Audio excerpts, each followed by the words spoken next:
Hello students, today we will study chapter 1. Our chapter 1 name is Growing Plants. Explores. First is growing plants from seeds. Second is growing plants from roots. Third is growing plants from stems. Fourth is growing plants from leaves. And fifth is crops and agriculture.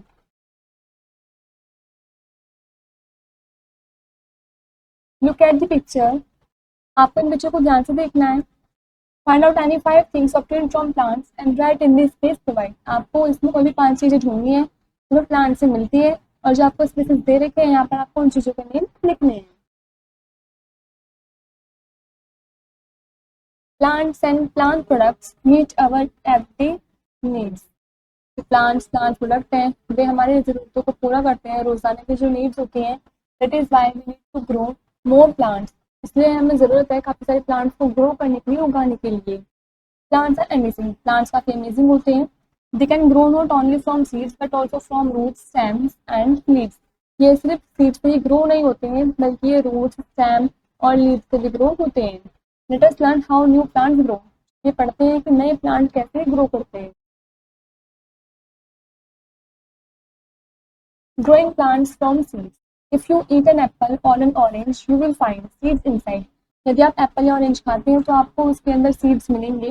New plants can grow from these seeds. जो नए plants होते हैं वो इन seeds से grow होते हैं. The structure of a bean seed is given below. आपको bean seed का स्ट्रक्चर दे रखा है. This picture shows outside and this picture shows inside. This arrow shows an outer covering called the seed coat protects a baby plant inside the seed. ये outer covering है जिसको हम seed coat बोलते हैं. ये सीड के अंदर जो बेबी प्लांट होता है उसको प्रोटेक्ट करता है. And this arrow shows the seed coat has a tiny hole through which the seed gets water. इस सीड कोट के पास एक छोटा सा होल भी है जिसकी वजह से इस सीड्स में यहाँ पर पानी जाता रहता है. Next, this arrow shows seed leaves और cotyledon store food for the baby plant. जो सीड लीव्स है जिसकी आप कॉटिलेडोन से बोलते हैं उनको बेबी प्लांट में खाने को स्टोर करते हैं. The whole picture shows the structure of a bean seed. Not all seeds grow into new plants. सभी seeds नए plants को grow नहीं करते हैं. Some seeds are eaten up by birds and insects. कुछ seeds ऐसी होती हैं जो birds के द्वारा, insects के द्वारा खाए जाते हैं. Some get destroyed by the rain or wind. कुछ seeds जो होती हैं वो rain और wind की वजह से destroy हो जाती हैं. While some seeds do not get sufficient air, water or warmth to grow. और कुछ सीड्स ऐसी होती है जिनको सफिशिएंट एयर, वाटर, वार्मथ नहीं मिल पाता है ग्रो करने के लिए.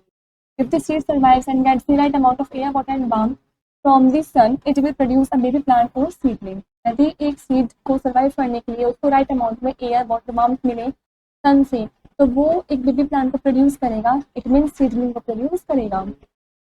The process by which a seed produce a new plant is called germination. वो प्रोसेस जिसमें जो सीड होती है वो नए बेबी प्लांट को प्रोड्यूस करती है, एक न्यू प्लांट को उगाती है, तो उसको हम जर्मिनेशन बोलते हैं.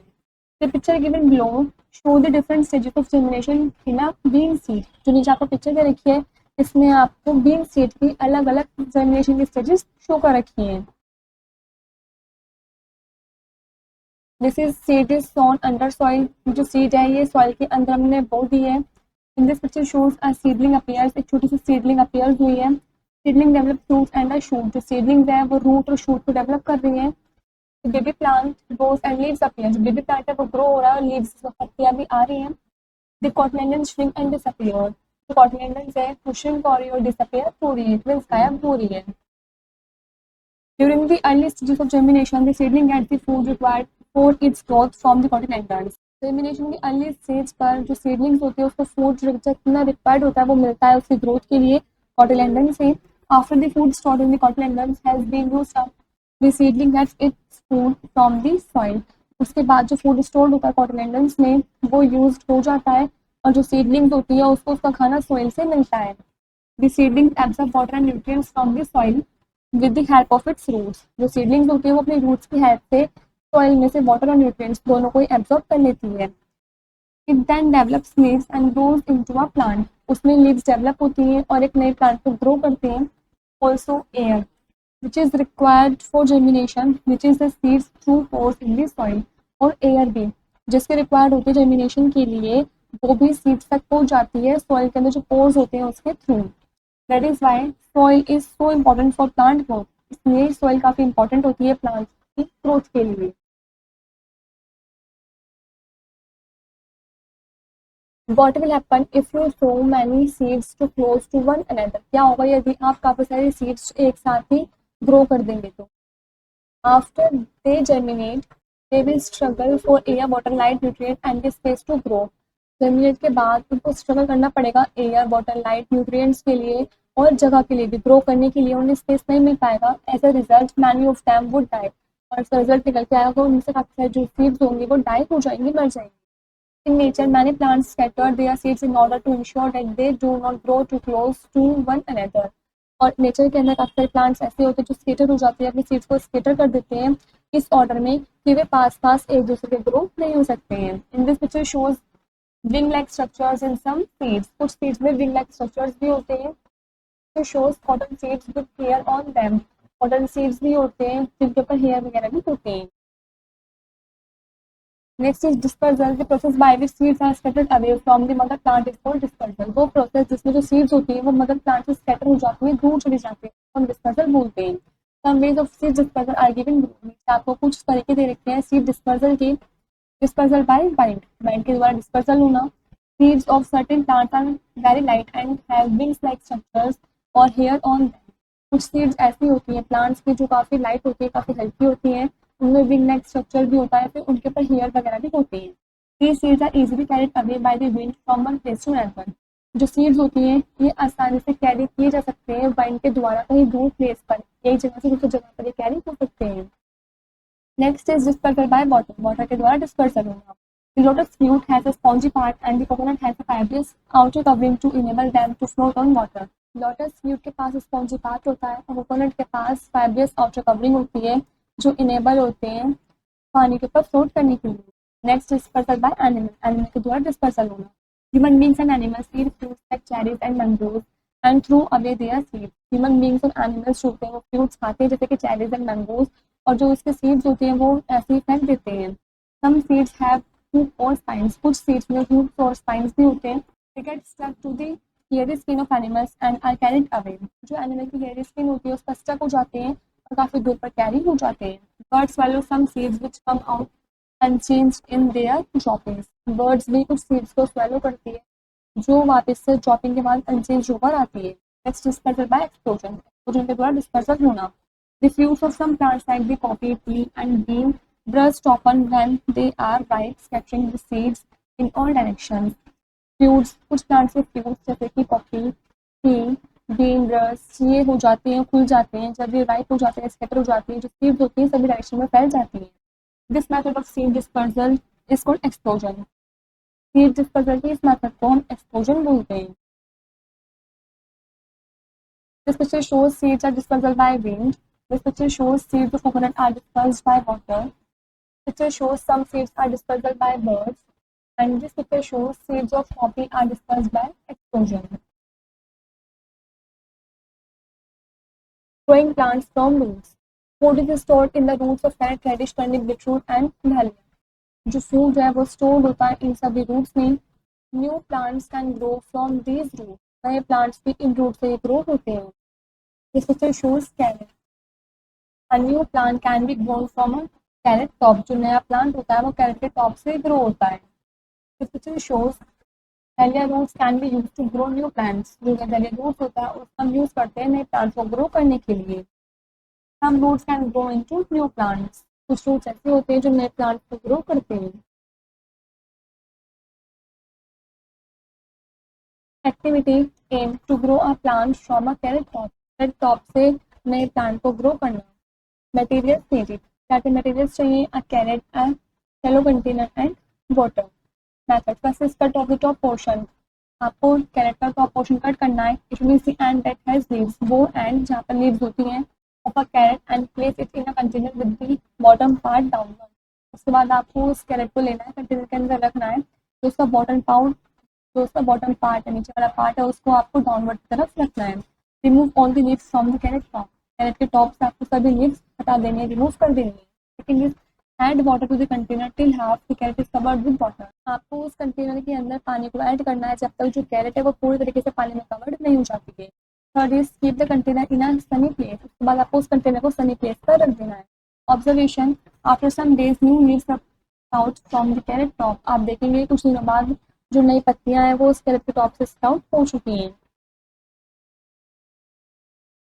Growing plants from stems. We eat stems of the potato and onion. हम पोटैटो अनियन के स्टेम्स खाते हैं.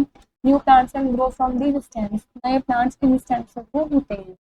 A potato has birds called eyes on its surface. Potato के सरफेस पर बर्ड्स होते हैं जिन्हें हम आइज बोलते हैं. This arrow shows a bud can grow into a new plant. जो बड होती है नए प्लांट में ग्रो हो जाती है. Any piece of a potato with an eye can grow into a new plant. कोई भी पोटैटो का पीस जिसमें आई हो वो नए प्लांट को ग्रो कर सकती है. This picture shows potato. An onion will grow leaves while planted in soil. जो अनियन है वो भी leaves grow कर देगा जब वो हम soil के अंदर plant करेंगे, soil के अंदर बोएंगे. This picture shows onion. Some stems can grow into new plants. इन दोनों में शो कर रहा है कुछ stems ऐसे होते हैं जो नए प्लांट को ग्रो कर देते हैं. In case of the rose, hibiscus and money plant, new plants can grow from just stem cutting off the mother plant. In case of rose hibiscus money plants ये नए प्लांट्स को grow करते हैं यदि हम इनके स्टेम्स में से मतलब प्लांट्स में जो स्टेम होती है उसको कट कर दे तो.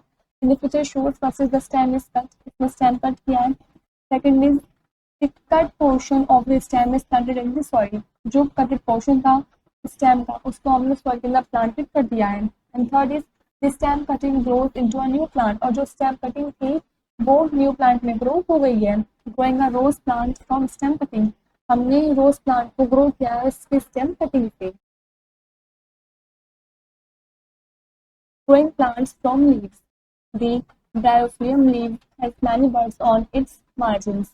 ब्रायोफिलियम लीव के पास काफी सारी बर्ड्स होती है उसकी मार्जिन्स पर. New plants arise from these birds when they leave fall on moist soil. नए प्लांट्स अराइज होते हैं इन बर्ड्स से जब जो लीफ है वो सॉइल पर फॉल होती है गिरती है. इस picture shows bryophyllum leaf. Next is crops and agriculture. Plants that are grown in large quantities to provide food and other useful substances are called crops. Way plants जो large quantity में grow किए जाते हैं और हमें food provide करते हैं और काफी other useful substances को provide करते हैं उनको हम crops बोलते हैं. This practice of growing large quantities of plants for food and other purposes is called agriculture. वो प्रैक्टिस जिसमें हम प्लांट्स को लार्ज क्वांटिटीज में ग्रो करते हैं फूड के लिए और अदर यूजफुल पर्पसेस के लिए उसको हम एग्रीकल्चर बोलते हैं. Different stages of agriculture. Growing crops is not an easy task. Crops को ग्रो करना ये सिर्फ एक ईजी टास्क नहीं है. There are several steps involve in it. इसमें काफी सारे सेवरल स्टेप्स भी इन्वॉल्व होते हैं. These steps are known as agricultural practices. इन स्टेप्स को हम एग्रीकल्चरल प्रैक्टिसेस बोलते हैं. A lot of money has to be spent on each step. हर एक स्टेप में काफी सारे पैसे भी लगते हैं.